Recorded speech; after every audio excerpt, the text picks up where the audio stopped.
திருச்சிற்றம்பலம். தென்னாடுடைய சிவனையை போற்றி, இந்நாட்டவருக்கும் இறைவா போற்றி. அனைவருக்கும் வணக்கம். நாம் இன்னைக்கு பார்க்கக்கூடிய பதிவு என்னன்னு பாத்துட்டீங்கன்னா, கும்ப ராசிக்குண்டான ஜூலை மாத பலன்கள் எப்படி இருக்கும் அப்படிங்கிறத நம்ம முழுமையா பார்க்கலாம். கும்ப ராசியின் அதிபதி சனி பகவான், விரையாதிபதியும் அவரே. இந்த மாசம் சனி வக்ரமாக போகிறார். உங்க ஜாதகத்துல ராசி அதிபதி வக்ரமாகிறது அப்படிங்கிறது கொஞ்சம் கவனமாக இருக்க வேண்டும். இதுவே உங்க ஜாதகத்துல சனி வக்ரமாக இருந்தா யோகம். வக்ரம் இல்ல அப்படின்னா கொஞ்சம் கவனமா இருந்துக்கோங்க. 13ஆம் தேதியில இருந்து நவம்பர் மாதம் 28ஆம் தேதி வரைக்கும் வக்ரகதியே. இது குரு பார்வை இருக்கிறதுனால தப்பிச்சுக்கலாம், பிரச்சனை கிடையாது உங்க ராசிக்கு. இருக்கணும் அங்க ராகு இருக்கிறதுனால கொஞ்சம் கவனமா இருக்கணும். ஏன்னா உங்க ஜாதகத்துல சனி வக்ரமாக இருக்குது அப்படின்னா உங்களை சார்ந்தது, உங்களுடைய செலவுகள் சார்ந்தது, உங்களுடைய பயணங்கள் சார்ந்து, அதே போல பாத்தீங்கன்னா பெயர் புகழ் மதிப்பு, இதுல எல்லாமே பார்த்த விஷயங்கள் எல்லாமே ஒரு ஜாதகத்துல வக்ரமாக இருக்கக்கூடிய சனி பகவான் வருடத்திற்கு 3 மாதம் மட்டுமே வக்ரத்தை கொடுக்கிறார். அப்ப அதுல மட்டும்தான் அவங்க ஜெயிக்கிறாங்க. வக்ரம் இல்லாத காலகட்டங்கள்ல போராடுறாங்க அப்படிங்கறத உண்மை. இப்போ உங்க ஜாதகருக்கு உங்க வீட்டு பக்கம் இருக்கக்கூடிய ஜாதகத்துக்கிட்ட கூட ஜோதிடர்கள்கிட்ட கூட அனலைஸ் பண்ணிக்கோங்க. அடுத்தது பாருங்க, உங்களுக்கு குரு நல்லா இருக்கிற வரைக்கும் எப்படி காப்பாத்திடுவார், எப்படி பணம் வரவு, எப்படி ஜெயிக்கிறதுக்கு உண்டான வாய்ப்பு. கடின உழைப்ப போட்டாலும் அதை உழைப்புக்கு உண்டான ஊதியத்தை கொடுத்தே தீரணும். ஏன்னா இளநீ சனியுடைய தாக்கத்தை கொஞ்சம் குறைத்தே தீரணும்.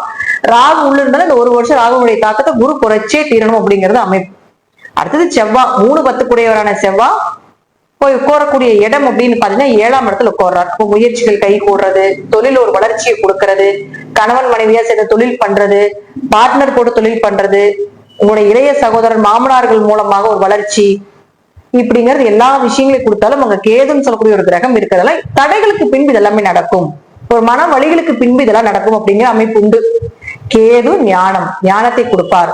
இது சார்ந்த விஷயத்துல உங்களுக்கு எதுவுமே நடக்கல அப்படின்னா ஏன் நடக்கல, எதுக்கு நடக்கல, என்ன காரணம் அப்படிங்கிற எல்லா விஷயத்தையும் கேது கொடுத்தே தீர்வார் அப்படிங்கிறது அமைப்பு உண்டு.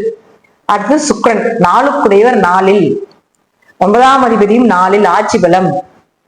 நேரம் உங்களுடைய தொழில் ஸ்தானத்தை பாக்குறார். தொழில் வளர்ச்சி உண்டு. என்னதான் தொழில்காரகன் போய் கேதுவோட இருந்து தொழில கொஞ்சம் தடைகளை கொடுத்தாலும் தொழில் ஸ்தானத்தை சுக்கிரன் பார்க்கிறதுல தொழில வளர்ச்சி உண்டு. வீடு மனை சொத்துக்கள் வாங்கக்கூடிய அமைப்பு உண்டு. பூர்வீக சொத்துக்கள், அப்பா மூலமாக வரக்கூடிய சொத்துக்களுக்கு உங்களுக்கு ஒரு பகுதியோ அல்லது அதன் மூலமாக வரக்கூடிய சொத்துக்களோ கண்டிப்பாக வந்து சேரும். உயர்கல்வி படிப்பதற்குண்டான வாய்ப்புகள், நல்ல குரு அமையறது, சந்தோஷமா இருக்கிறது, மகிழ்ச்சியாக இருக்கக்கூடிய ஒரு அமைப்பு. ஏன்னா ஜென்மசனன் ரொம்ப மனவேதனையா இருக்கு. இந்த சுக்கிரன் 4ஆம் இடத்துல வந்து இருக்கும்போது கொஞ்சம் சந்தோஷங்கள் அதிகமாகும். தாய் மூலமாக, தந்தை மூலமாக உதவிகள் அதெல்லாமே கிடைக்கும். அடுத்தது புதனை பொறுத்த வரைக்கும் பாத்தீங்கன்னா 5 மற்றும் 8ஆம் அதிபதி. அந்த 5ஆம் அதிபதினு சொல்லக்கூடியவர் பாருங்க, உங்களுக்கு இருக்கக்கூடிய இடம் 6ஆம் வீட்டுல இருக்கார். அப்ப குழந்தைகளுக்கு ஏதாவது ஒரு மருத்துவ செலவுகள், குழந்தைகளுக்கு ஏதாவது தேவையில்லாத ஒரு விரைய செலவுகள் பண்றது, நோய் நொடிகள் குடும்பத்துல இருக்குது, அதுக்கு ஒரு செலவுகள், கடன் அடைக்கிறதுக்கு உண்டான வாய்ப்புகள், இதெல்லாம் ஏற்படுத்தி கொடுப்பார். ஆனா இந்த 18ஆம் தேதிக்கு மேல புதனும் வக்ரம் ஆகிறார். 2 கிரக வக்ரம் இந்த மாதம். அப்ப புதனும் வக்ரம் ஆச்சுன்னா அவர் வந்து ஆகஸ்ட் மாசம் 11ஆம் தேதி வரைக்கும் இருக்குது.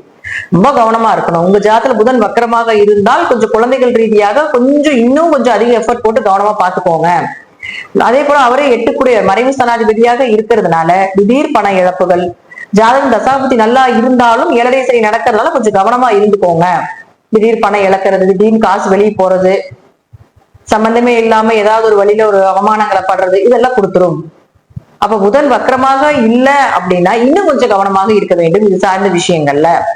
ஏன்னா இத்தனை நாள் அதாவது உங்களுடைய ஜாதகத்துக்கு 7ஆம் அதிபதியாக இருக்கக்கூடிய சூரியன் குருவோட சேர்ந்து சிவராஜ யோகமா வேலை செஞ்சுட்டு இருந்தார். இப்ப அடுத்தது வந்து உங்களுக்கு 8ஆம் இடத்துல புதனோட சேர்ந்து புதாத்திய யோகமா வேலை செய்ய போகிறார். அப்ப நீங்க ஏதாவது உங்களுக்கு வந்து கணவர் வழியில, குழந்தைகள் வழியில ஒரு நல்லது செய்யணும், குடிக்கணும், சுப நிகழ்ச்சிகள் பண்ணணும்னா ஒரு 16ஆம் தேதிக்கு முன்னாடியே செய்து கொள்வது சிறப்பு. அடுத்து உங்களுக்கு 6க்கு வந்துருவார். அப்ப அதற்கப்புறம் சுப நிகழ்ச்சிகள், திருமணம் சார்ந்த விஷயங்கள் எல்லாமே பேச்சுவார்த்தையை கொஞ்சம் குறைச்சிக்கிறது நல்லது. ஏன்னா ஏமாற்றத்தை கொடுத்துரும். உங்களுக்கு நல்ல வரனாக கொடுக்க மாட்டார். நல்ல வரன் எல்லாம் உங்களுக்கு வேணும்னா 16ஆம் தேதிக்கு முன்னாடியே கொஞ்சம் ப்ராசஸ் பண்றது நல்லது. அதற்கு மேல உங்களுக்கு சரியில்லாததா அமையும் அப்படிங்கிறது உங்களுடைய ஸ்டேட்டஸ்க்கு, உங்களுடைய இதுக்கு உண்டான விஷயங்கள் அது. அதே போல உங்களுக்கு பாருங்க, புதனும் சூரியனும் சேர்ந்து உங்களுக்கு புதாதி யோகத்தை கொடுக்குறாரு அப்படின்னா அது 6ஆம் இடத்துல போய் மறையுது. அப்போ மறைந்த புதன் 2 யோகமாக இருந்தாலும் வக்கர புதனாக இருக்குது. அப்ப சூரியன் 7ஆம் அதிபதியோட சேரும் பொழுது நீங்க ரொம்ப கவனமாக இருக்கிறது படிப்பு விஷயத்துல, படிப்பு சார்ந்த விஷயத்துல ரொம்ப கவனமா இருங்க. ஏன்னா 6ஆம் இடங்கிறது கவர்மெண்ட் எக்ஸாம். அப்ப எக்ஸாம் எழுதுறது, பணம் வாங்குறது, இப்ப 6ஆம் இடங்கிறது பாத்தீங்கன்னா உங்களுக்கு அரசு வேலைகளையும் சொல்லும். அப்ப அதுக்குள்ள நாங்க பணம் வாங்கி பண்ணி கொடுக்கறது, இப்படிலாம் நிறைய ஏமாற்று வேலை நடக்கும் கும்பத்துக்கு. இதெல்லாம் கொஞ்சம் தவிர்த்துக் கொள்வது நல்லது, சூரியன் இந்த இடத்துல இருந்து கீழே வர்ற வரைக்கும்.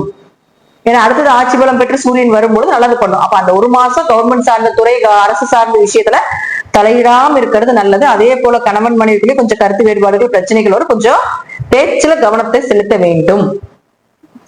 இப்போ இதே பாத்துட்டீங்கன்னா உங்களுக்கு சூரியன் அடுத்த மாசம் வந்ததுக்கு அப்புறம் ஆட்டோமேட்டிக்கா உங்களுக்கு கவர்மெண்ட் எக்ஸாம் நல்ல நல்ல வாய்ப்புகள் வர்றது இதெல்லாம் கிடைக்கும். இதற்கு முன்னாடி பணம் கொடுத்தோ அல்லது வேற ஏதாவது பண்ணி உங்களுக்கு ஏமாற்றுகள் நடக்கிறதுக்கு உண்டான எல்லா வாய்ப்புகளையும் இந்த சூரியன் புதனும் ஏற்படுத்தி கொடுப்பார்.